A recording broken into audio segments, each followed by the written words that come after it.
Bonjour à toutes et à tous et bienvenue dans cette émission spéciale. Aujourd'hui, on a deux invités, mais avant, comme d'habitude, on lance le générique. Générique.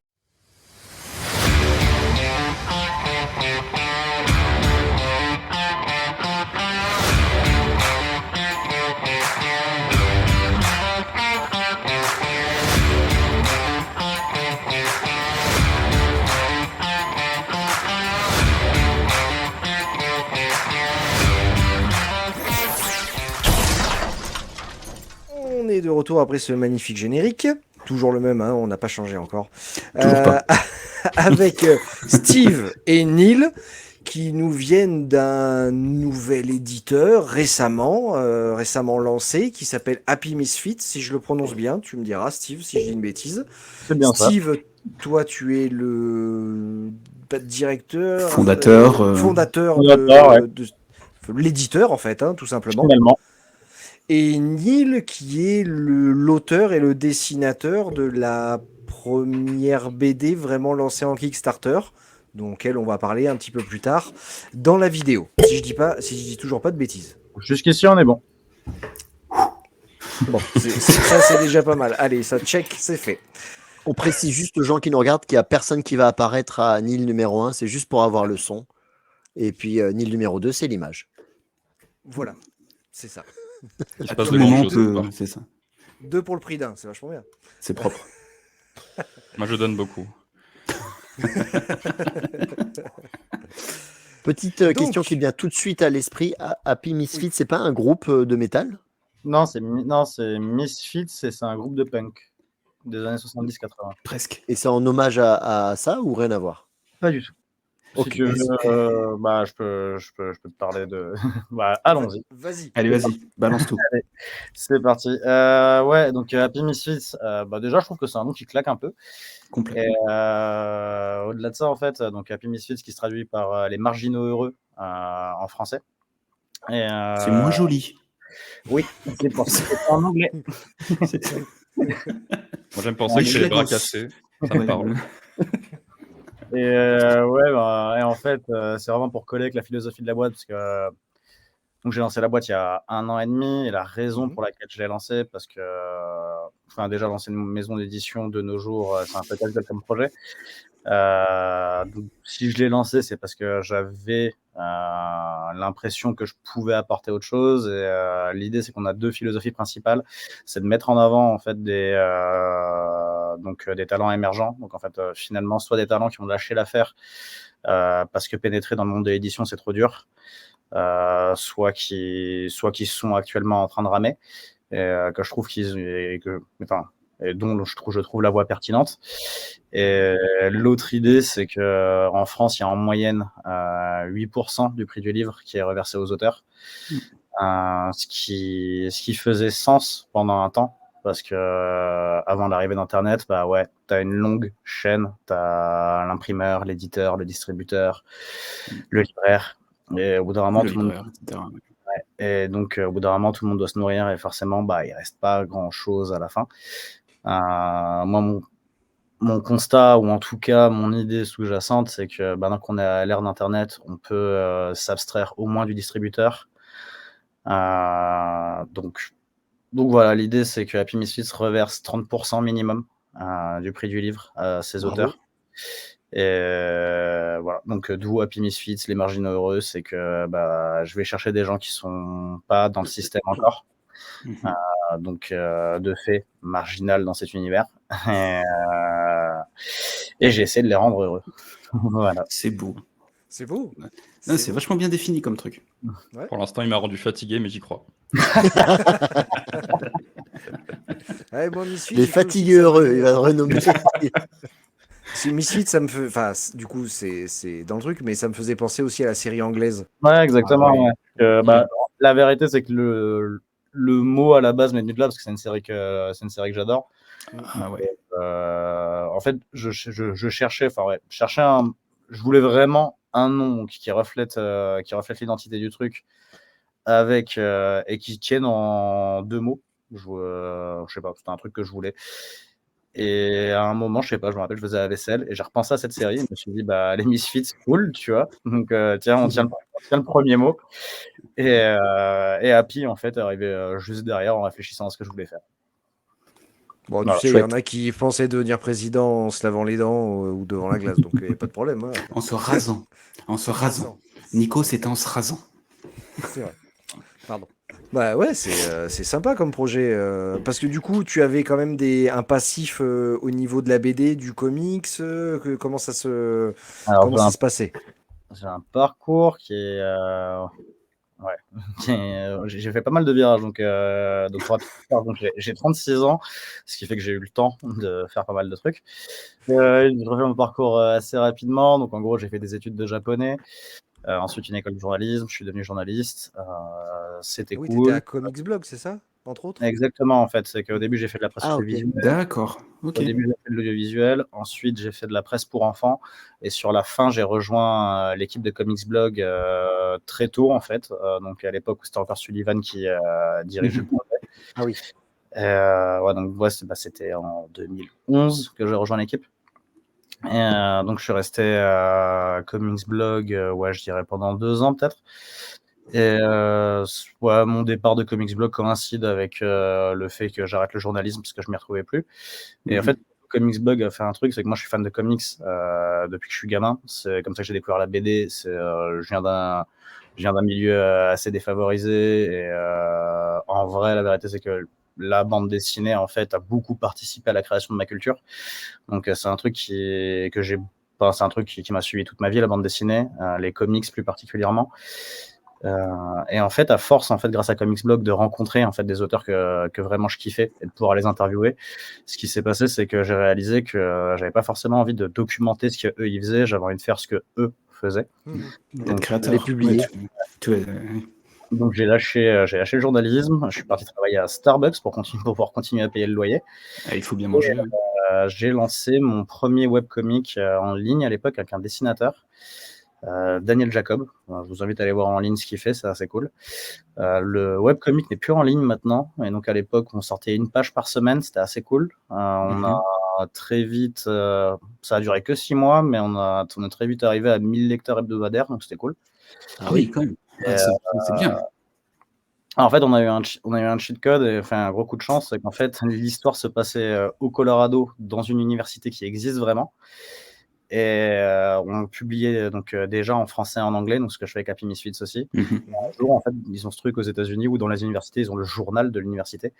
Donc en fait, ce que j'ai fait, c'est que j'ai juste envoyé un mail au journal de l'université en mode regarde, il y a 2 Français qui font une BD qui se passe dans votre fac, c'est drôle, non? Et ils ont fait la une du journal. Génial. Et à partir de là, on s'est bouffé du 1000 lecteurs par semaine, c'était cool. Puis le projet a pris fin à cause de différents artistiques, comme on dit dans le milieu. Et ça faisait 2 ans et demi, c'est vrai, ça faisait 2 ans et demi que je travaillais à Starbucks à ce moment-là. J'avais 27 ans, je commençais à en avoir ras le cul de toucher le SMIC. C'est étonnant. Et je me suis dit, vas-y, mes projets artistiques, je les mets de côté pendant un moment. Donc j'ai encore une fois tout lâché. Bon, en même temps, c'était Starbucks, il n'y avait pas grand-chose à lâcher. Et j'ai rejoint une école d'informatique donc l'école d'informatique en alternance. Donc j'ai appris à coder à l'âge de 27 ans. Et donc je suis devenu développeur et je suis resté développeur pendant 7 années. Oui.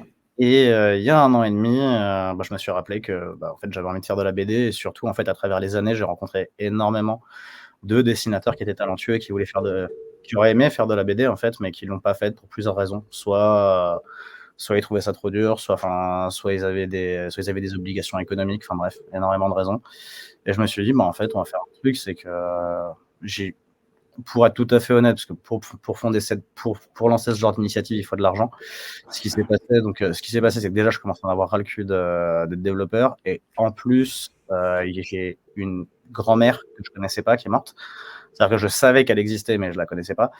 Et quand elle est morte, en fait, ce qui s'est passé, c'est que moi, par ricochet, je raconte un peu ma vie, mais par ricochet, mon père étant mort quand j'étais jeune, je me suis retrouvé, donc elle a été pété de thunes, et en fait, je me suis retrouvé avec de la caillasse, quoi.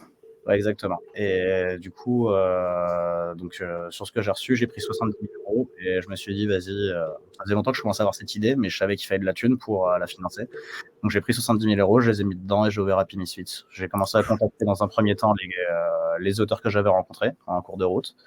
Et puis, de fil en aiguille, j'ai fini par en rencontrer d'autres, dont Neil. Et voilà, c'est comme ça qu'on en est arrivé ici. Cool. Bah, Et merci de cette franchise. C'est vrai que lorsqu'on dit on ouvre un truc, on crée une société, c'est le truc qui est très important, tu as raison, c'est la trésorerie. Si tu Ouais, que dalle, clairement. bah, tu as beau avoir les meilleures intentions du monde, tu peux rien faire malheureusement. Rien du Tu tout. vas nulle part, non. Hein. Toi, Neil, tu viens d'où? Tu faisais quoi avant? Alors, moi, mon passif va être peut-être un petit peu moins conséquent dans le sens où j'ai 23 ans. Donc, c'est un petit peu Ah, mais moins c'est trop jeune en fait, casse-toi. Non, mais...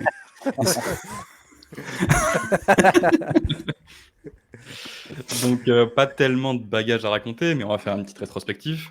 Donc, comme j'ai pu le dire, voilà, quand on l'a dit en off, moi, à ce jour, donc, l'art, c'était pas du tout, en fait, une perspective de vie jusqu'à très récemment. Moi, raconter des histoires, faire de la bande dessinée, un peu comme pas mal d'enfants, en fait, c'est un truc que je fais depuis un bail. Donc, j'ai produit énormément de storyboards et énormément de petites histoires, mais comment dire, la précarité en fait du métier d'auteur, moi ça a toujours été un stress pas possible. Donc en fait, quand on me disait lâche pas les études, je le prenais très littéralement. Et Et t'as donc pas ouais, lâché. j'ai poussé mes études d'ingénierie, j'ai fait mon bac plus 5 jusqu'au bout. Et en fait, mon vrai déclic pour avoir été auteur, c'est donc lors de ma licence 3, où j'ai rencontré pour la première fois, attention, Sullivan Ok. Rowe, iComics Mangetsu. Mhm. Lorsqu'il avait fait donc, son financement participatif pour Astra Mortem, ce qu'il avait fait avec Al 236 et Mehdi Shamsa, si vous voyez de quoi je parle. Ouais. Et c'est en rencontrant donc, ce mec qui m'a dit en fait droit dans les yeux, t'as un truc à faire, pousse, tu vois, comment dire, t'as quelque chose, tu peux produire. Et donc ça a fait naître quelque chose dans un coin de mon esprit, de me dire, il y a peut-être moyen de faire quelque chose. J'ai peut-être une fibre, il y a peut-être quelque chose à pousser dans mes histoires, dans mon visuel, dans mon ancrage. Et ensuite, ça en est suivi les pires années de ma vie, parce que bon, l'ingénierie, c'est quand même assez demandant, et quand on a envie, au final, petit à petit, chaque année, de tout faire sauf ça, ça ronge un peu. Donc, je me suis traîné jusqu'à mon Master 2 cette année, où, que j'ai Tu l'as eu? terminé tant bien que mal. Ouais, je l'ai eu, enfin, Bravo! merci. Avec 10,084. L'important, c'est de l'avoir. On s'en fout, Après, on dirait s'en moi. fout. On dirait moi au bac. Et- Putain, c'est exactement ça. Et donc je suis arrivé en janvier, c'est un peu plus décousu que Steve, mais bon, j'ai fait moins eu le temps de faire mon storytelling de vie. Et donc on s'est dit, donc je suis pote avec énormément d'auteurs, et on s'est dit, allez, c'est notre année, on va à Angoulême, et on se lance, et on présente un projet. On y va, on prend notre courage à deux mains, et on va bosser, on va au front. Donc voilà, on prend tous nos billets, on s'endette comme pas possible. Et alors, j'ai oublié un élément important, c'est qu'à ce moment-là, donc je bosse déjà avec Steve. C'est-à-dire que Steve, il m'a contacté, donc c'était quand déjà? Je pense que c'était en mai 2023. Il y a un Dans an, ces donc. eaux-là, Il y a un an, peut-être ouais. un peu plus tard, peut-être Un un peu plus tard. Un peu plus tôt, j'aurais dit. Non, Ouais. je sais plus trop. Mais Toujours oui, est-il l'année que dernière. Steve, il arrive, et donc lui, il m'a chopé dans un retweet d'une de ses amies. Et il s'est dit, ok, je vois ce mec, je veux faire un truc avec lui. Donc il arrive et il me propose une petite histoire courte. Donc on reviendra peut-être plus tard sur le format d'Happy Misfit dans ses premiers mois d'existence, qui est donc The Ghost Complètement. Within Us, qui est donc son idée d'anthologie en fait d'histoire autour d'un même thème. Et donc je suis illustrateur pour Par de les étoiles, l'une de ses nouvelles. Jusque-là, on bosse, ça se passe bien. Voilà, j'envoie mon projet, mais moi, je suis un artiste, j'ai mon ego, j'ai mon narcissisme personnel qui me fait dire je veux écrire, je veux que ce soit mon histoire, je veux que ce soit mon nom partout. J'ai des choses à raconter, donc voilà, je vais rentrer par la grande porte. On en revient donc fast forward en janvier. Alors, il faut être honnête, hein, c'est avec ce qu'on est. Totalement, vous avez totalement raison. Voilà, je ne vais pas je vais pas passer par quatre chemins. Donc, on arrive à Angoulême. J'ai mon petit dossier papier, donc de Liminalis, l'histoire, voilà, qu'on est venu présenter aujourd'hui. Et on se lance. Donc déjà, problème, on apprend dans le train que, je sais pas si vous savez comment ça fonctionne Angoulême pour les nouveaux auteurs. Pas Non, du pas- tout. non. Ok, On je vous n'est la jamais fais. allé aucun de nous trois. Angoulême, comment ça marche? Alors, je l'ai jamais fait, hein, donc c'est la première fois que je le faisais. On a ce qu'on appelle les présélections. Les présélections, on se lève à 4-5 heures dans le froid. C'est Angoulême, il fait pas très beau. On est en janvier. On se parque devant une salle, dehors bien sûr, sinon c'est pas drôle. Rapidement. Je reviens. Pas de souci. Désolé. Et Désolé. ensuite, premier arrivé, premier servi, et on va se retrouver dans des espèces de speed dating où des mecs vont lire notre dossier brièvement, ils vont se dire tu vas aller là, on va te présenter ici à droite, on file des rendez-vous. Problème, on apprend dans le train que ça n'existe plus ce concept et qu'ils l'ont changé en Zoom et que maintenant il fallait envoyer un mail 3 mois auparavant à chaque merde. éditeur qu'on voulait rencontrer, à chaque directeur de collection, et de se dire ok, j'aimerais vous rencontrer, j'ai un projet à Angoulême, on fait ça comment? Donc bon, on est dépité et on va se retrouver sur le plan B. Le plan B, c'est quoi? C'est la guérilla. C'est-à-dire qu'on prend nos dossiers, on va sur tous les spots et on essaye de les choper. Spoiler, avec le nouveau système, personne ne veut entendre parler de moi. Ah, merde. Merde. C'est pas si. Alors, Putain. Mais donc, parfois, le culot paye, donc il faut essayer. Alors, j'aimerais dire que je prends mon courage de main, c'est pas entièrement vrai, mais je laisse. On essaye d'y aller, on y va en groupe, en piranha, à 4-5. Et on essaye de déposer des dossiers. Genre l'âge 20. J'arrive plus ou moins à toper 2-3 éditeurs. Et donc on termine Angoulême un peu dégoûté parce que le peu de retour direct que j'ai eu, c'est ça rentre pas dans la ligne éditoriale. Et Neil, ce que tu fais, c'est pas de l'action, ça va pas passer. Alors j'aimerais quand même qu'on remette quelque chose en perspective. Où ça dénonce. Je sens que ça Ah dénonce. non, ça arrive après. Alors déjà, je lâcherai aucun blaze, mais ça arrive après. Vas-y, balance. Et Jean-Marc, que, si je te je sais retrouve, Alors, Le l'éditeur petit, non. lui, est là. Et c'est que moi, je fais du manga. Voilà, je suis. Ah Je bah, suis allez, on se donc- casse. Et voilà, c'est ça. Donc, pour être Ils tout à sont fait sincère, comiques, ces gars, là. quand j'ai vu l'invitation, je me suis dit, attends, ils sont sûrs dans quoi ils s'engagent là? Être On est sûr de ouvert. sûr. Mais on est payé pour vous recevoir, les gars, c'est ça que vous savez pas. Ça me fait plaisir de le savoir, ça me rassure. Attends, quoi? J'ai pas reçu la facture. Je suis pas au courant, Il y a moi. que moi alors. Je vous laisserai régler vos différends plus tard. Toujours est-il que le marché du manga français, je suis moins fan de l'image que ça a, mais c'est compliqué. C'est-à-dire qu'il n'y a pas beaucoup de place. C'est un marché naissant qui a du mal à trouver au final un pied d'appui efficace. Et ça essaye de réitérer des grands succès en copiant les grandes œuvres en fait, qu'on a de l'autre côté du Pacifique. Et c'est frileux.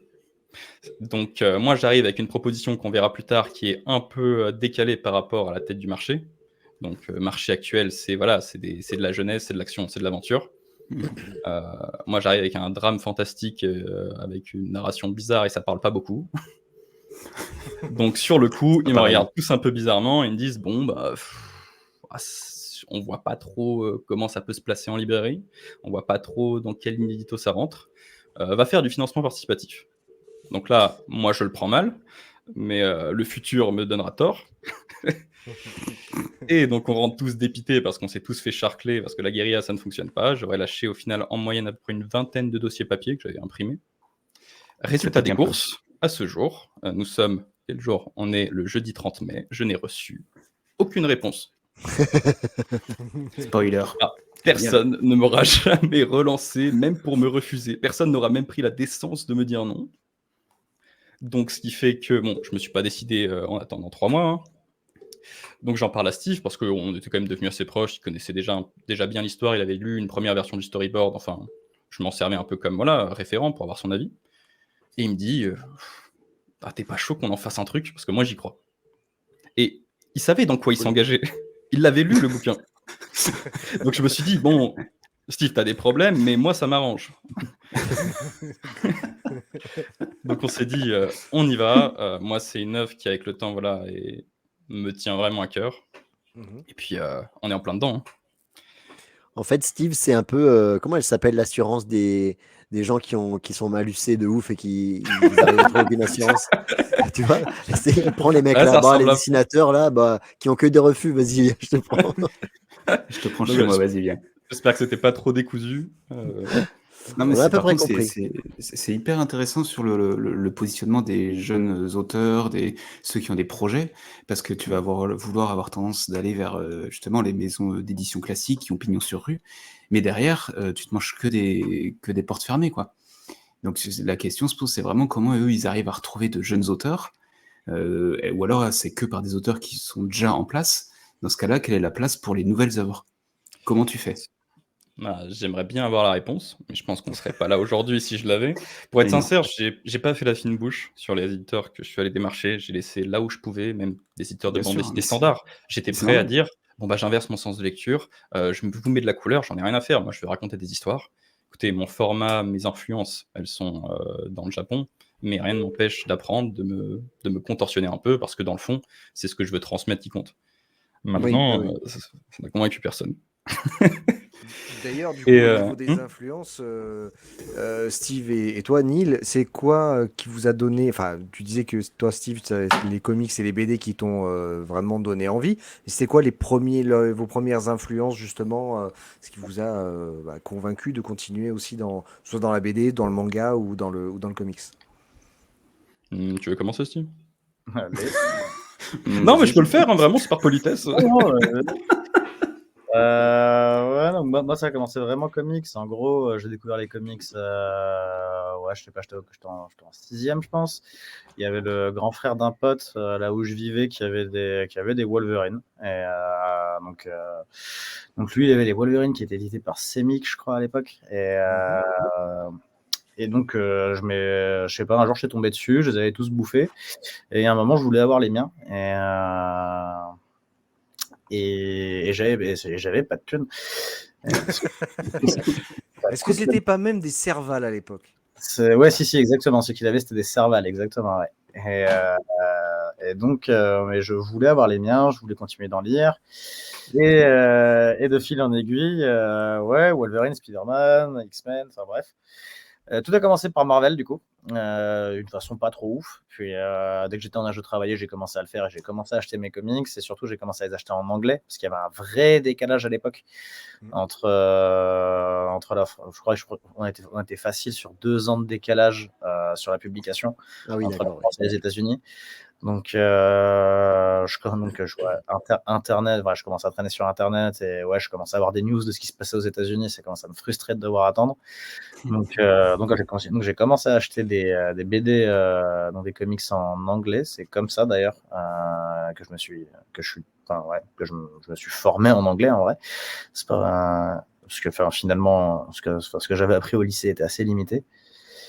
Et voilà, donc ouais, pour moi tout vient des comics et ouais, premier vrai contact avec je sais pas, la culture, l'écriture, la narration. Et ça m'a jamais quitté du coup. Ce qui fait que même à ce jour, je suis toujours plus un Marvel boy qu'un fan de DC.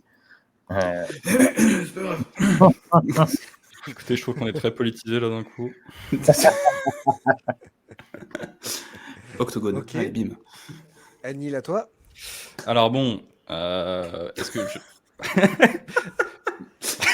Bon, allez, bon courage. Hein. Ça va aller, ça va aller. Pas une question de rêve. Il va sortir des noms de mangas, aucun de nous ne connaît. Hein. Bah, il est là le souci, mais on va y arriver. Non, c'est obscur. Donc, évidemment, comme le bon Gen Z que je suis, voilà, j'ai pas mal baigné quand même dans la culture manga récente. Oh là là. Étant un jeune homme d'une génération récente, ma culture s'est portée vers le nippon. Ni mauvais. Oh. Non, t'as pas le droit celle-là. Non. C'était la dernière fois que j'avais le droit de la faire, celle-là.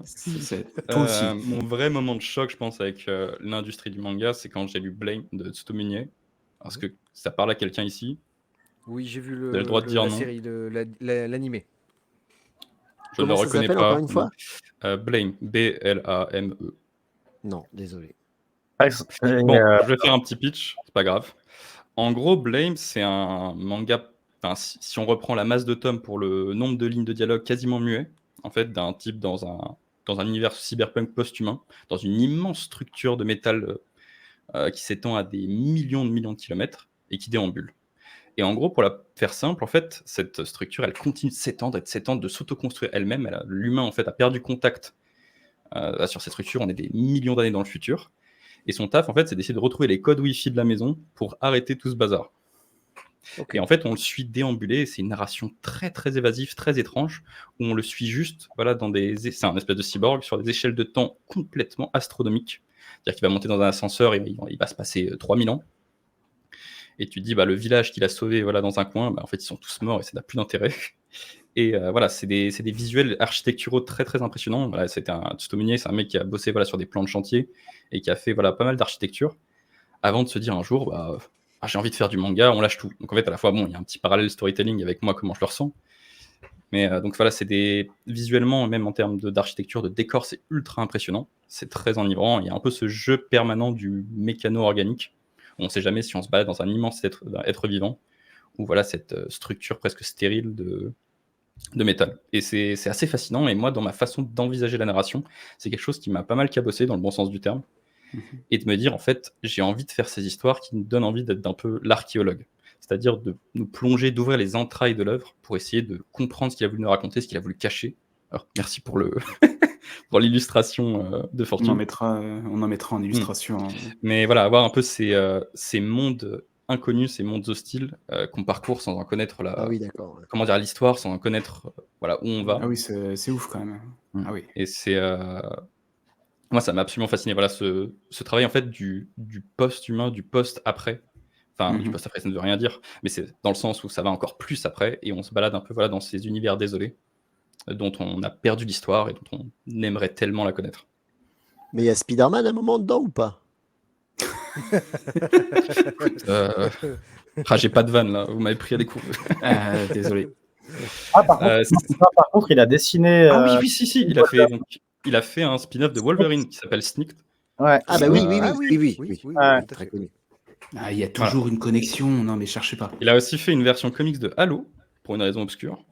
Il a bossé pour des designs de Hellboy avec Guillermo del Toro. Enfin, quand même, mais c'est pas de la merde. Ça déconne pas, c'est pas Miyazaki, quoi. Voilà. C'est un mec très cool aussi qui a eu la force en fait de se réinventer en permanence. Et si on regarde en fait toute sa bibliographie depuis 97 à aujourd'hui 2024, il a roulé sa bosse dans tous les styles visuels, dans tous les styles de narration, il essaye à tout. Parfois ça marche pas du tout, parfois ça marche super bien. Et, mais il teste quoi, le mec il teste énormément, il se repose jamais sur ses acquis, il refait jamais 2 fois la même chose, et c'est assez fascinant à suivre. D'accord, donc ouais, c'est vraiment une grosse influence pour toi sur ton travail. C'est énorme pour moi, surtout sur ma conception de la narration, sur vraiment le jeu du non-dit, et cette idée voilà, d'aller farfouiller, d'avoir une histoire à déceler. Donc, alors c'est un peu en dissonance, on va dire, avec le marché du manga, qui a un petit peu ce côté très surexposé, dans sa narration, on raconte tout, on est clair, et plutôt aller à l'inverse, de se dire c'est au lecteur de s'investir, parce que j'ai plein de choses à vous raconter, mais il y a un peu d'effort, il y a un peu cette nappe. Est-ce que c'est alors, vraiment, je suis pas du tout lecteur manga pour le coup, mais est-ce que ça veut dire que c'est un volet plus adulte, ce type de lecture de manga, qu'aujourd'hui on va retrouver sur, je sais pas, One Piece, etc., qui va être plus très adolescent. Voilà, pour moi, Blame, il y a quand même un peu ce côté jeune adulte, même adolescent là. Je veux dire, ça reste quand même un type qui se balade voilà, avec son fusil, qui en fait des trous sur 70 km de long et plein d'explosions. Bon, bah, c'est spectacle, hein, Blame. C'est beaucoup de rien, grosse scène de combat, explosion, beaucoup de rien. Moi, ça me fascine. Mais c'est une expérience qui demande peut-être un peu de... Alors, je ne dirais pas de recul, parce que dans le sens où moi, j'y suis arrivé peut-être la première avec assez peu de recul concrètement. Mais c'est une forme d'œuvre qui est assez unique en son genre et qui est parfois dure à appréhender pour les gens, je pense. Parce qu'on n'a pas l'habitude qu'on nous tienne aussi peu par la main. Surtout dans le milieu du manga. Enfin, à mes yeux, bien sûr. Mais... Parce que si on prend par exemple, on reprend un One Piece par exemple, comme tu l'avais cité, ça parle beaucoup, ça nous aide, ça nous prend, et parce qu'en fait on veut pas perdre le lecteur il va lire son Jump toutes les semaines, il va pas forcément avoir tout le temps l'histoire en tête, ou même si on l'achète en tome, il faut qu'on nous remette à la page, il faut qu'on soit là, il faut que ce soit compréhensible vite. Un peu comme le comics en fait. C'est chapitré, c'est pareil. Parce qu'au final la clarté prime sur le reste, que ce soit en narration, que ce soit du côté scénar, et faut perdre personne. On a le titre pour l'épisode, la clarté... Franchement, c'est propre. Je dis bravo. La clarté, franchement, c'est propre. C'est ça le titre? Non, j'ai oublié la fin en fait. Mais si je devais citer ensuite un deuxième homme, moi, qui m'a bien retourné, maintenant on va plus parler d'écriture et de façon d'appréhender son travail et comment on le transmet aux autres, ça va être Tatsuki Fujimoto. Alors on le connaît surtout pour Chainsaw Man qui explose pas mal en ce moment, mais c'est pas lui dont je veux parler. Ça va être de Fire Punch, son œuvre précédente. Est-ce que ça vous parle ou pas du tout? Pas du tout. Non, Chainsaw Man, oui, ça oui, mais je vois le design avec la tronçonneuse sur la gueule. Donc ça, c'est... Après, j'aime beaucoup Chainsaw Man, mais c'est pas lui, je l'ai découvert pendant sa prépublication, mais c'est celle d'avant, donc Fire Punch, en 8 tomes. Et donc ça a été sa première œuvre longue. Donc avant, il a fait que des one-shots qu'il avait publiés dans des magazines. Et il débarque avec son premier tap. Fire Punch, c'est quoi? C'est encore une fois un monde post-apocalyptique, bien enneigé après un espèce d'hiver nucléaire, après une grande catastrophe. Et on suit donc Agni qui a des pouvoirs de régénération. Ce qui fait qu'il vit dans son petit village avec sa sœur, et pour se nourrir dans cette espèce de néo-ère glaciaire, il se coupe les bras pour les donner à bouffer justement, c'est sordide dans l'ensemble, hein, aux villageois. Et puis un jour, il y a d'autres types qui arrivent, il les voit en train de manger de la chair humaine, il s'est dit bon bah c'est des sauvages hérétiques, on va fumer tout ça, on va prendre leur vie et on va se casser. Et donc t'as des gens avec des pouvoirs dans cet univers, et c'est un type qui a le pouvoir de flamme, mais des flammes qui ne s'éteignent jamais avant que la personne meure. Donc il frappe Agni avec ses flammes, sauf que Agni a un tel pouvoir de régénération qu'il ne meurt pas.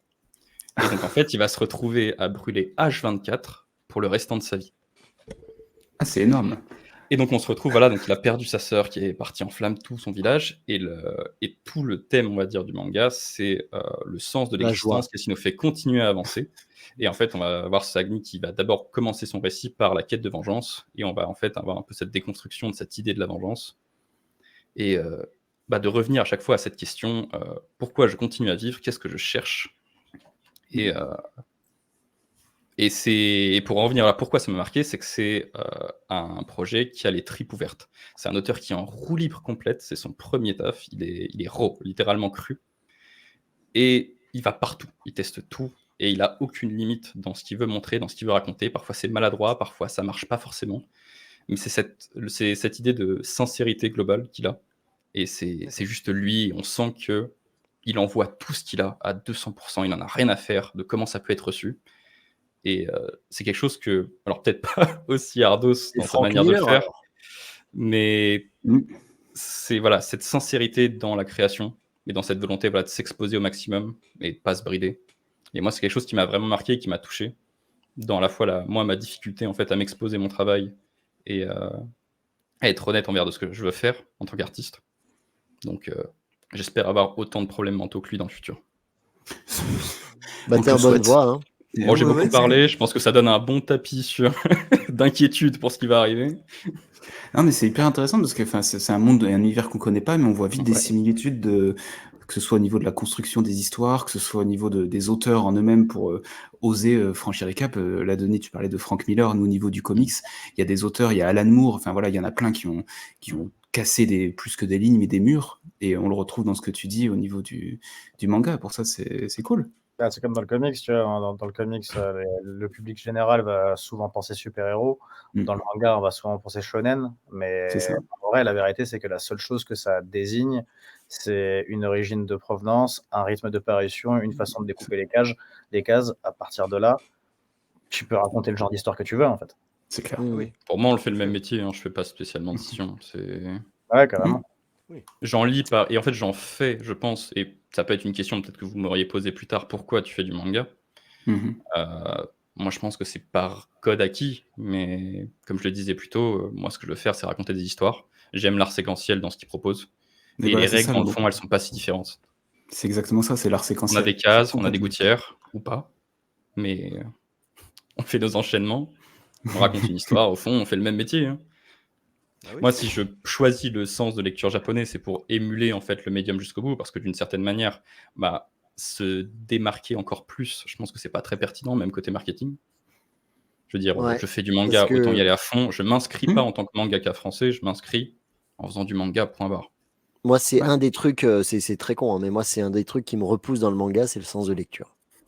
C'est comme si, je pousse le bouchon un peu loin, mais c'est comme si on me disait, tiens, la bagnole que tu roules maintenant, tu vas mettre le volant à droite. Ouais, le volant à droite, ouais. J'entends, et à la fois... Non, mais après, c'est un truc, on est des vieux, voilà. Je t'emmerde. On a un petit peu, on t'emmerde aussi. On a un peu du mal. Voilà. C'est plus vieux que nous en plus. Non, mais moi j'ai connu les mangas quand j'étais minot et que je regardais le Club Dorothée, machin, les Dragon Ball. Nicky Larson. Ils les avaient édités au format classique. Donc, ils inversaient les pages aussi. Hein. Dites-vous, on parlait de Stoménier, ses premières œuvres, elles étaient inversées. Moi j'ai des éditions, les premières, elles sont en sens français. Parlons on est là pour parler d'un Kickstarter ou je sais pas quoi. C'est ça, c'est un petit peu l'occasion parce qu'on a un peu vu ton parcours et tout. Je vais lancer quand même le petit visuel qu'on avait préparé. Hop, ça c'est nous. Ça c'est nous. Ça c'est encore nous. Ça c'est nous. Ça c'est vous. Ça c'est vous. Et c'est ça le Kickstarter. C'est Voilà, ça. Parce que tu nous qui a parles de... C'est commencé. ça. Donc, on enregistre aujourd'hui, nous, on est le 30, mais ça sera diffusé la semaine prochaine. Donc, ça a maintenant commencé il y a une semaine, le Kickstarter. Donc, on ne dira pas aujourd'hui à combien on en est, parce que du On coup, espère ça qu'on a serait, gagné beaucoup d'argent dans cette timeline-là. si je dis pas de bêtises, vous avez un objectif à 15 000 euros. C'est ça. Si je dis- Voilà. Et donc, c'est pour une œuvre qui s'appelle Liminalis. Je dis Exact. C'est ça. OK. Je vous laisse un petit peu nous Mhm. raconter le topo de cette œuvre. Et puis après, on enchaînera sur le reste. Vendez votre produit. Allez-y, c'est votre quart d'heure là. Ça part. Alors, Liminalis, donc qu'est-ce que c'est? Ça parle de quoi? Liminalis, donc on va suivre donc un enfant, juste un enfant, donc seul dans un. Vous allez comprendre un peu les leitmotifs de là où j'en revenais avec Nie et Fujimoto. Mais donc seul va dans un immense village vide, enneigé, tout seul. Et c'est un enfant, lui, tout ce qu'il rêve, c'est de partir. Il veut partir à l'aventure, il veut partir loin. Le problème, c'est qu'il a une espèce de maladie de peau qui l'empêche de faire quoi que ce soit. S'il prend la mer, voilà, l'eau salée, ça le brûle. Enfin, il est bloqué chez lui et il peut rien faire. Et lui, il est accompagné de cette espèce de drôle de créature fantomatique qui sert un peu de protecteur, qui fait en sorte que un enfant tout seul dans la montagne, sans personne, ça pourrait pas aller très loin. Et ce qu'il fait, c'est que pour essayer de d'étancher, on va dire, sa soif de partir ailleurs, la créature, ce qu'elle peut faire, c'est qu'elle peut influencer ses rêves. Et donc, elle envoie plein de visions oniriques pour aller le faire voyager ailleurs. Le problème, c'est que petit à petit, au cours des nuits, il y a quelque chose qui prend le dessus par-dessus les rêves. Il y a donc un cauchemar qui revient toutes les nuits. Il est seul dans une barque, au milieu de l'océan, il n'y a rien autour, et tout ce qui peut distinguer à l'horizon, c'est une île. Et chaque nuit, il refait le même cauchemar. Le cauchemar prend le dessus sur le rêve, et l'île se rapproche de jour en jour, de rêve en rêve, de cauchemar en cauchemar, inexorablement. Et l'idée derrière Liminalis, en fait, c'est que on part ce que j'ai voulu explorer, c'est le rêve comme reflet de notre inconscient. Donc en fait, on repart de la doctrine de Gustav Carl Jung, je ne sais pas si ça vous parle. Michael Youn, oui, mais c'est pas pareil. Écoutez, on viendra sur son cas plus tard. On en parle. Non. Jung, son idée, en fait, c'est que nos rêves, en fait, sont reflets de nos mots. C'est-à-dire qu'on peut diagnostiquer nos problèmes. Enfin, c'était un psychologue. Via nos rêves. Voilà, via nos rêves. Nos rêves racontent quelque chose sur nous, sur notre état, sur notre pathologie, et on peut en sortir un diagnostic. Qu'on y croit ou non, c'est pas le sujet. Moi, je m'en sers pour la fiction.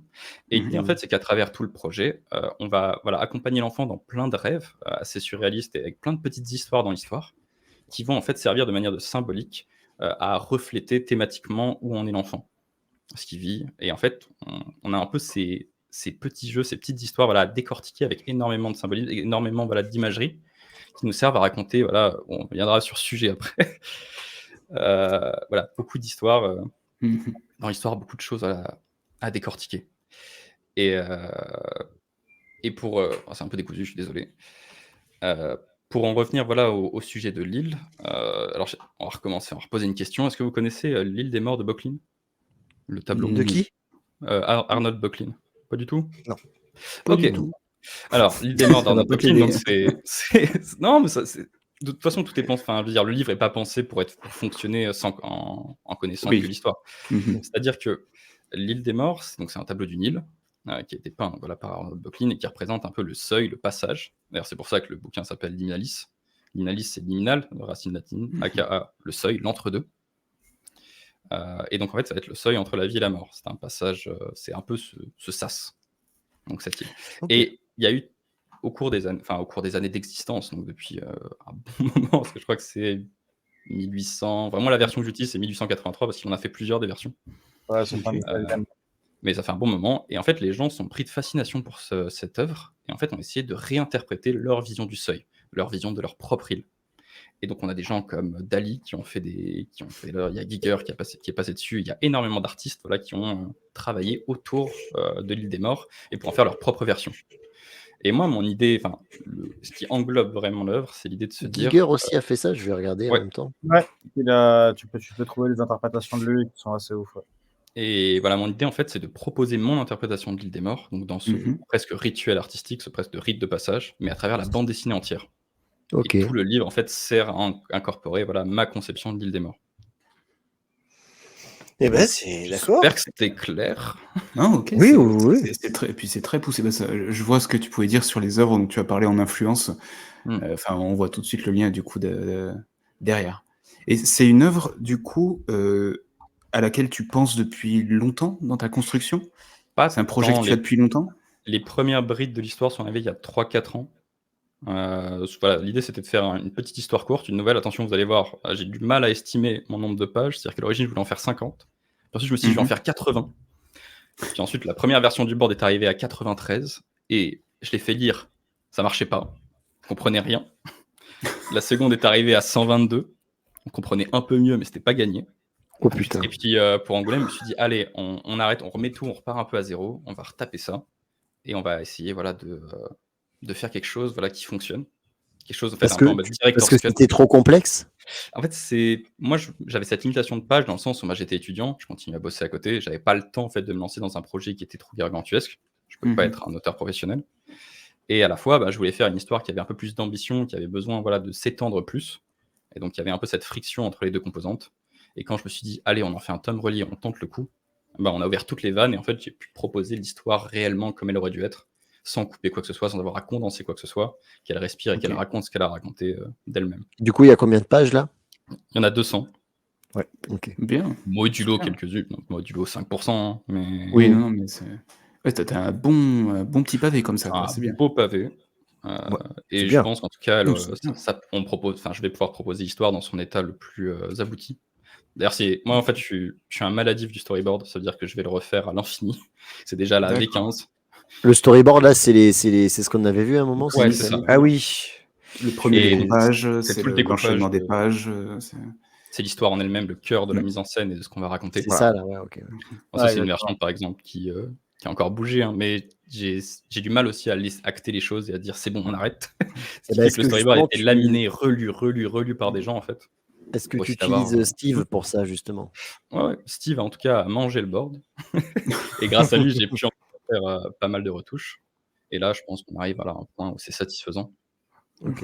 Et où je pense que. D'accord. Et Steve, du coup, dans ce projet-là, qu'est-ce qui t'a, toi, dit, enfin, qu'est-ce qui t'a donné envie de l'éditer et de te dire, L'argent. bon, ce mec-là, même s'il a des problèmes mentaux, du coup, on va quand même essayer de l'aider. Alors du coup, il faut que je reprenne un peu ce qui s'est passé depuis que j'ai ouvert la boîte. Donc en gros, j'ouvre la boîte. J'ai beau m'y connaître en BD, avoir des idées de comment l'édition devrait marcher. La vérité, c'est que j'ai jamais édité quoi que ce soit et j'ai pas fait d'études pour devenir éditeur, parce qu'il y a des études pour ça. Et donc bref, j'ai plein de choses à découvrir très vite. Donc j'ai été obligé de passer par une phase d'expérimentation. Donc l'idée, c'est que déjà j'ai sorti une première BD dont je parle plus trop, que j'ai écrit, mais en fait parce qu'elle vient s'englober dans un autre gros projet qui existera si Eliminalis marche. Mais bref, donc je trouve une dessinatrice. En l'espace de 3 mois, on monte un petit one-shot de 20 pages. Je l'imprime. Donc je trouve des imprimeurs et en fait je me force en 3 mois à passer par toutes les étapes. Donc le maquettage, le lettrage, parce que depuis le début de l'aventure, Happy Misfits, c'est littéralement moi.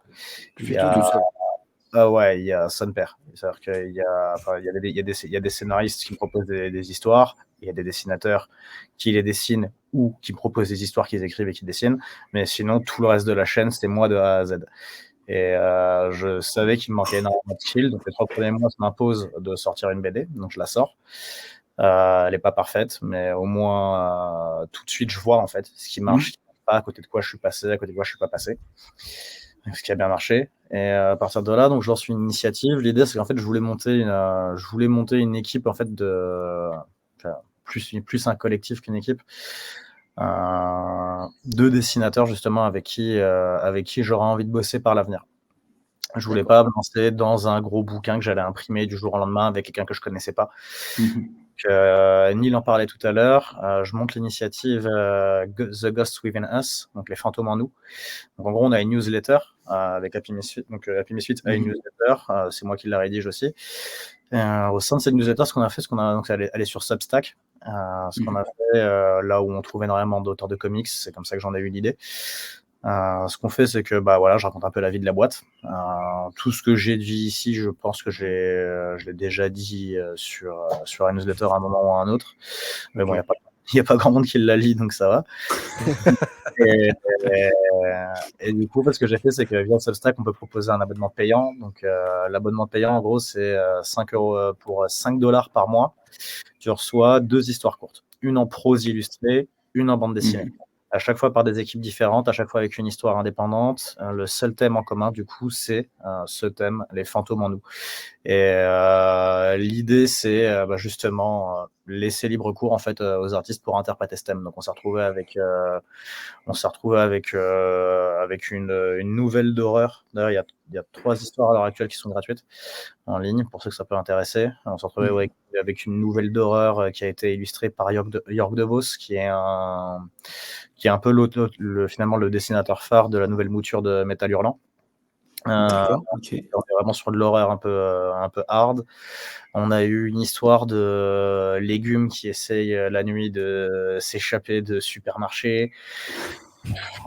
Et on a eu par-delà les étoiles, du coup, qui a été une histoire dessinée par 2 dessinateurs différents. C'est une histoire en une vingtaine de pages.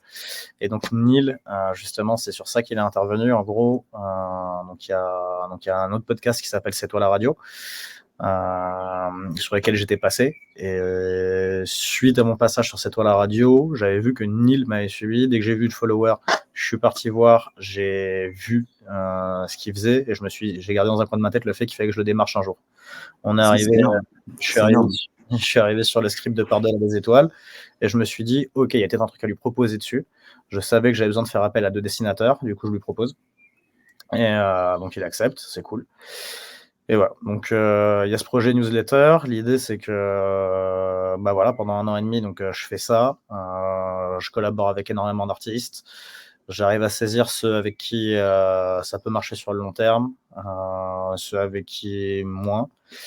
Et voilà. Donc Neil, très clairement, c'est quelqu'un avec qui j'ai envie de bosser. Entre-temps, pendant qu'il est en train de bosser justement sur Par-delà les étoiles, parce qu'on a un petit Discord entre nous, il y a déjà justement quelques pages de Liminalis qui pop. Donc là, je le contacte, je lui dis, écoute, moi, ton projet m'intéresse, donc si tu veux qu'on en parle, on en parle. Donc très vite, je reçois le premier storyboard, donc qui était à 80 pages justement à l'époque. T'es sûr que t'as pas eu le 120 en premier, toi? Non, j'ai eu le 80 et après j'ai vu le 120. Wow, force. Ouais, je me suis fait les 2. Et donc j'ai le 80 et en fait le deal a été simple dès le début, c'est que Neil, je kiffe son art déjà de base. Et humainement, à force de communiquer, j'ai réalisé que ça marchait, ça matchait aussi. Donc c'est quelqu'un avec qui j'avais envie de bosser plus que sur une dizaine de pages. Donc ce que je lui ai proposé, c'est vas-y, si tu as besoin que quelqu'un relise, te dise ce qu'il en pense, fais. Tout en sachant, et ça c'est le deal dès le début, tout en sachant que lui, son but, c'était de le proposer forcément à des maisons d'édition qui avaient pignon sur rue, parce que justement, il a envie d'en vivre, et ouais, ça lui donnerait de meilleures chances. Et donc, le deal, c'était en mode, vas-y, fais, ça va pas m'empêcher de t'accompagner, parce que voilà, je fais ça parce que moi, le projet m'intéresse. Et si à un moment, ça marche pas, vas-y, on tente avec Happy Misfits. Et du coup, les planètes se sont alignées. Ce qui s'est passé, c'est que donc, pendant 1 an et demi, les 70 000 balles d'origine, je les ai dilapidées, que ce soit donc en avocat, en comptable et justement dans les artistes aussi. Et en fait, ça part très vite finalement. Donc je suis arrivé à un moment où au début, et surtout en fait, je me suis pas du tout rémunéré depuis le début. Donc moi en fait, je me suis mis au chômage quand j'ai ouvert la boîte. J'ai eu de la chance, je suis passé juste avant que la durée diminue, donc j'avais 2 ans de chômage devant moi et je savais que dans tous les cas, je devais convertir l'essai dans les 2 ans. Donc il y a toujours eu ce truc où pendant 1 an et demi, j'expérimente à perte, mais c'est pas grave. Parce que finalement, le format abonnement newsletter, on a eu 35 abonnés. Gros big up à vous, merci beaucoup. Vraiment. Mais ouais, c'est bien. Enfin, c'était déjà ça. Non, mais ouais. Et cool. Mais du coup, ce qui s'est passé, c'est qu'arrivé au début de l'année, moi, mon chômage est fini là en octobre. Donc full disclosure. Mon chômage s'est fini en octobre et j'ai besoin de savoir cet été, en fait, si je vais pouvoir me payer avec la boîte ou pas, en fait. Si c'est normal. Économiquement, il faut le savoir. Ouais, Si c'est pas le cas, je repars vers l'informatique. Et la vérité, c'est que je pense que je ferme Happy Misfits en tant que société, je la réouvre en tant qu'asso. Parce que le projet, dans tous les cas, je compte pas le lâcher. Mais il existera dans une autre temporalité, à une autre échelle.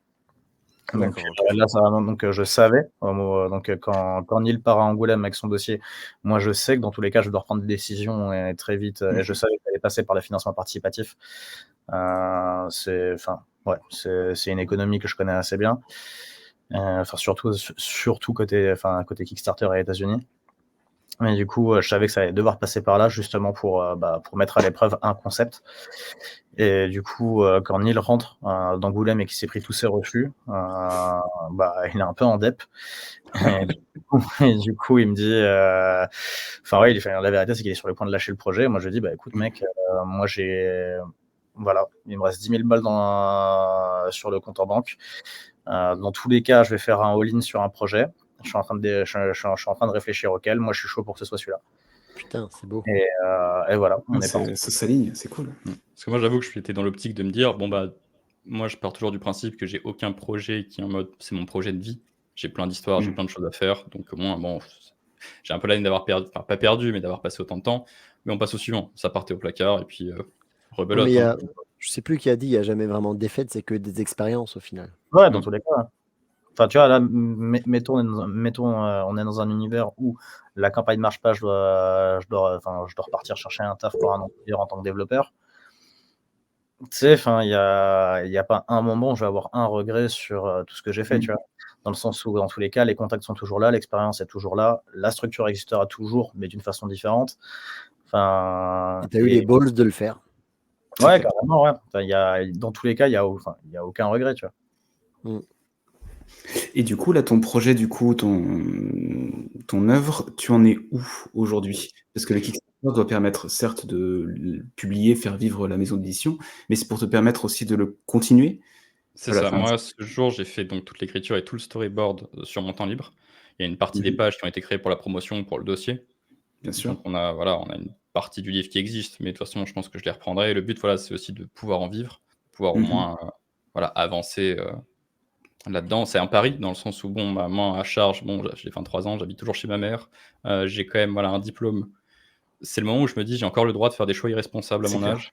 J'y vais. Moi, c'est ce que je veux faire de ma vie, dans le fond, et je pourrais pas aller jusqu'à 60 balais à casser des centrales.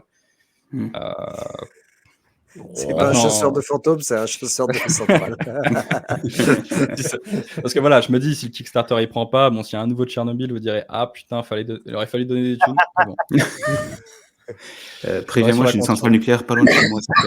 Ça va, j'espère que je bosserai pas dessus. Non, ça va, je suis un ingénieur correct, je pense. Mais c'est pas ça que je veux faire de ma vie et j'ai envie d'essayer. J'ai cette opportunité-là. On prend des risques, certes, mais de mon côté, je veux dire, c'est jouable. Je veux dire, je me mets pas non plus en péril. Il faut bien commencer quelque part, il faut se lancer au bout d'un moment. Donc, on y va tête baissée, rien à perdre. Alors, je suis en ce moment sur votre Kickstarter, là, du coup. Je l'afficherai en même temps que je dis ça. Donc, vous avez plusieurs éditions, d'ailleurs en anglais, en français et même une édition en japonais. Numérique japonaise. C'est une œuvre, pas beaucoup. ça parle un peu, mais pas tant. Donc, ça coûte pas très cher à traduire. Ouais, en fait, c'est ça l'idée, c'est que, en gros, donc moi, il y a un truc, parce que moi je suis un éditeur qui sort de nulle part, Neil c'est un dessinateur qui sort de nulle part. Il y a un truc que j'ai pompé à l'industrie du comics, c'est le fait d'avoir une couverture exclusive pour le Kickstarter. Et tu peux la remontrer peut-être, c'est de Gutanabe du coup. Ouais, exactement. Donc c'est ça, c'est les Lucky à gauche. Et c'est un truc, je savais qu'on en aurait besoin en termes de com, c'est trouver. Avec moi à côté, ça craint. Cette illu, je l'ai faite la veille d'Angoulême pour rajouter une page de perso. Elle est sympa ta couve. Non, franchement, c'est pas la celle couve de droite un peu. c'est juste un asset visuel. Ah, je trouve que ça peut faire couve, hein. Franchement, c'est pas déconnant. Non, c'est pas du tout la compo que j'ai prévue pour la couverture. T'en faites pas.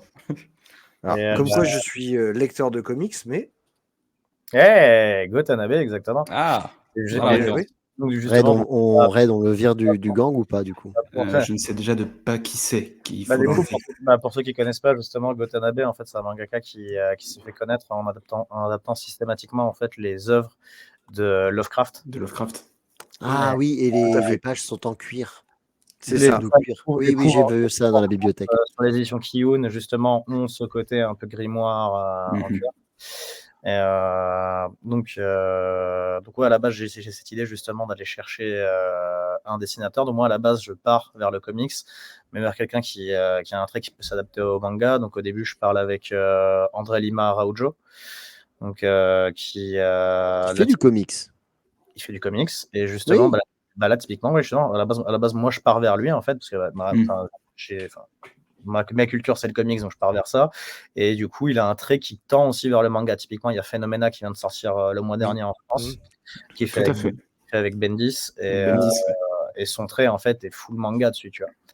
Et donc, j'avais déjà parlé avec lui à l'ouverture de la boîte, avec l'idée justement d'expérimenter sur des couves et tout. Il avait été réceptif. Et on s'est dit qu'on attendrait le bon moment, donc je lance André dans un premier temps. Et finalement, pour tout un tas de raisons, sur ce coup-là, ça s'est pas fait. Et Neil, en fait, a eu l'idée de contacter donc du coup Go Tanabe, qui est un auteur qui l'a beaucoup inspiré. En fait, je lui lâche un peu mon ultime je connais un mec. C'est-à-dire que Go Tanabe, ça va faire. On se connaît on se connaît pas, mais en fait, on se suit mutuellement sur Twitter depuis 4 ans. Pour une raison X ou Y, un jour, il s'est dit ce type-là, il a 200 abonnés, il fait 4 faves sur ses dessins, mais j'y crois. Il était là avant, il peut dire j'y fus. Il a eu la lumière. Putain, on dirait moi. Et, C'est pareil. et je me dis, voilà, 4 ans plus tard, j'arrive, je me dis, on n'a rien à perdre. Il faut tenter, il faut y aller au kilo. Et je me dis, allez, je lui envoie un DM sur Twitter. On demande à un traducteur de nous faire un beau texte en japonais, on lui pose tout le topo, on lui envoie, 7h du mat. 4 minutes plus tard, il me répond. Donc là, je me dis, ok, les choses sérieuses commencent. Et là, le mec me demande donc l'entièreté. Non, attends, ça va être très drôle ça. Il me demande donc l'entièreté, voilà, un peu du pitch, limite le script entier. Il veut tout savoir, tout. Donc là, je me dis, bon, Steve, il va falloir ressortir ta L3 japonais. Allez, remonte-toi les manches. Ça va servir à quelque chose. Pour rappel, j'ai fait 3 ans de fac de Jap, mais c'était il y a 15 ans. Ouais, c'est ça. Tout cycle, hein, tout fonctionne.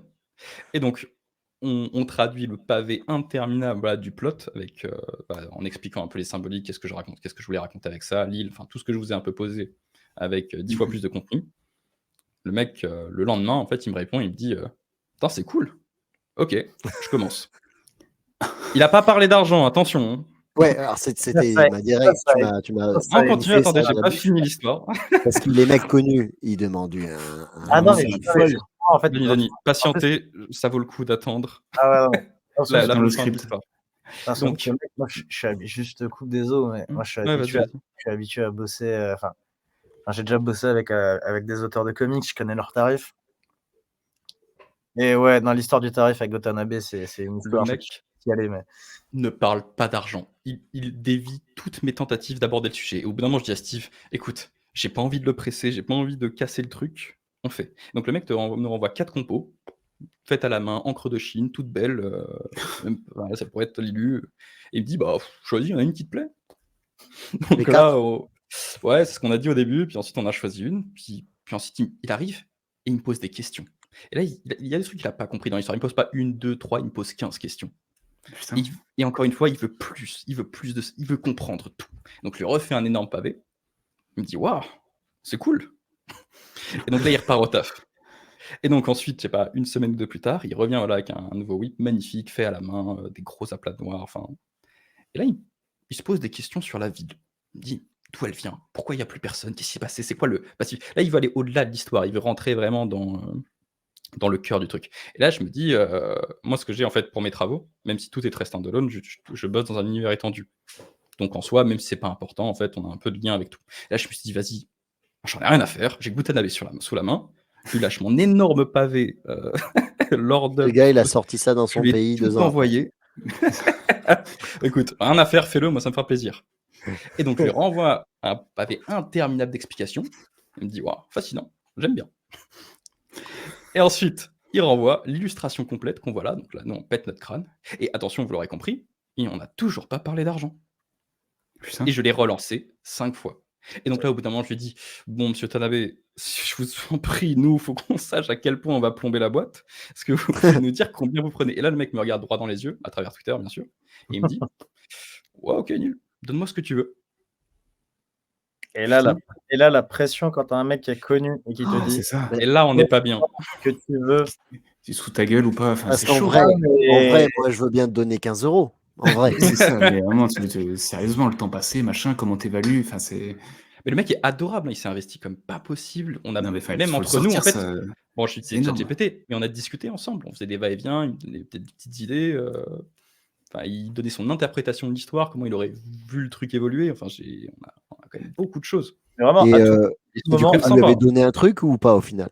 Bah, quand même. Ah oui, non, carrément. Moi, ce qui s'est passé, c'est qu'après, je suis parti fouiller les tréfonds du Google japonais pour trouver des infos sur, OK, en fait, les mangaka, combien on les paye.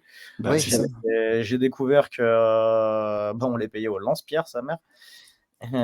Du coup, j'ai pris le prix classique d'une couve et je crois que j'ai fait x 2,5 parce que C'est très honnête. Ça. parce il que devait c'est être content. parce que c'est Gotanabe et que Mais c'est normal. Enfin, voilà, on va voir ce qu'il nous a pondu. Et bah, du c'est coup, magnifique. Franchement, elle est magnifique. et du coup, on va Watanabe, sortir. stylistiquement, c'est peut-être ma plus grosse inspiration de ces dernières années. C'est un type ça se voit pas forcément sur ce projet-là, mais sur pas mal d'autres de mes pages.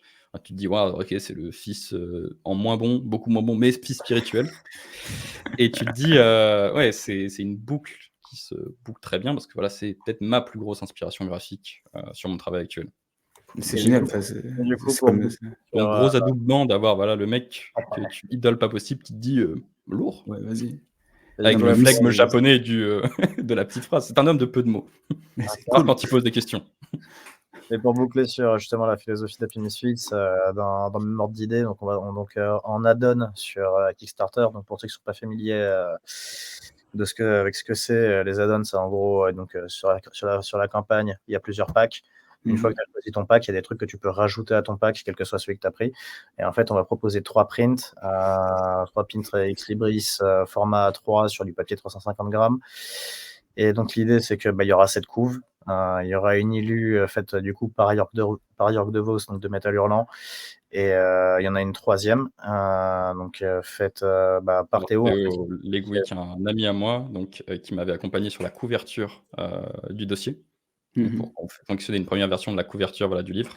Et pour moi, c'était un hommage en fait de refaire une version remaster de cette couve d'Angoulême qu'on a faite à l'arrache une semaine avant parce qu'il me fallait une couve. Et il m'a sorti de la galère comme pas possible. Et je me dis, on en refait une à fond, on se donne les moyens, on se donne le temps et on fait un bel objet Comme ça, la pour boucle rendre est hommage bouclée. jusqu'au bout. Et l'idée avec ces prints, justement, c'est que dès que quelqu'un en achète, 40% du prix du print est reversé à l'auteur qui l'a dessiné. Cool. Donc, il y a ce qu'on a payé à Tanabe et dans tous les cas, par-dessus, on lui repassera 40% de du coup tous les prints de son illustration qui auront été achetés. Ok. Non, Bon. c'est vachement bien comme concept. Je trouve bien, ouais. Et donc, Et- là, ce que je vois en même temps que. Donc, je suis sur votre Kickstarter, je mettrai des photos. Donc, on a un premier pack à 10 euros qui est numérique. Et après, pour avoir l'objet en lui-même, ça commence à partir de 25 euros. Et bon, après, il y a du 40, 60, 70, Oui, ensuite, 80. il y a Et des voilà, bonus. et en fonction de ce qui est rajouté, voilà, des ex libris, il y a pas mal de choses finalement. C'est pas mal. Ouais, en fait, on la prépare depuis début février. Donc, on a eu le temps, on a eu le temps de réfléchir en long, en large et en travers à ce Et- qu'on allait proposer, ce qu'on n'allait pas proposer aussi. Et c'est pour l'année prochaine, pile dans un an, pratiquement. C'est ça. Ouais, c'est ça. En termes de production générale, pour moi, confiant. Ok. Puis, Tu bosses comment, du coup? T'es en moi, je suis pur purement numérique? digital. Ouais. Dis- Enfin, numérique, oui, ça se dit pas en français. Non, attention, déconne pas. 100% numérique, donc je suis à la tablette. Et ouais, dans l'absolu, peut-être un jour, je repasserai bien sur papier. Je me débrouille pas trop mal. Mais le travail pour la texture et ce que je fais, moi, je pourrais pas repasser au papier. Je pense que ce serait. Ma façon de bosser aujourd'hui est trop corrélée de toute façon à la tablette et au numérique. Ok. Je comprends. Merci. Je comprends parce que tu fais la même chose. Oui, j'essaye. C'est pour ça. Bon, bah, en tout cas, c'est quoi? C'est 1 mois de Kickstarter, la campagne? On a 40 jours, très exactement. 40 jours. Ok. Donc, il y a jusqu'à, attends, du coup, ça fait quoi? Début juillet? Je crois que Le c'est 10 Si je dis 8 pas de juillet. conneries. Bon, de toute façon, on va mettre tous les liens, comme il faut, dans la description de la chaîne. Yes. Tout à fait. Et puis, voilà, on va vous souhaiter tout ce qu'il faut pour que ça fonctionne. Merci Donc, beaucoup. là, ça fait à l'heure où on enregistre, ça fait 24 heures. Ça a démarré et maintenant il faut mettre le À l'heure où paquet. c'est diffusé, vous êtes à Diffusé. 125%. J'aurais vu plus, hein. Bah, je Non, pense qu'on a fait le petit tour. Est-ce que Ouais. vous voulez enfin, je pense qu'on a fait une bonne, petite projection, en tout cas pour nous, au niveau de notre chaîne, sur, et la maison d'édition et le projet. Mmh. J'ai trouvé que c'était hyper intéressant d'avoir, un détail sur ce qu'était la maison d'édition, la conception, Ouais, trouver c'est de vraiment nouveaux fou. Ouais, auteurs. on voit pas trop ce côté-là, les coulisses. Non, et surtout pour des jeunes. Et du coup, tu as d'autres projets à venir, au fait, Steve? Ouais, complètement, ouais. En fait, voilà, il y a l'objectif de 15 000 qui permettra au livre d'exister. Ça, c'est Mmh. l'objectif officiel. Moi, j'ai un autre palier dans l'ombre à moi que je dois atteindre. Si je réussis à l'atteindre, normalement, je fais exister la boîte au moins jusqu'à la fin 2025 et le planning éditorial existe jusqu'à la fin.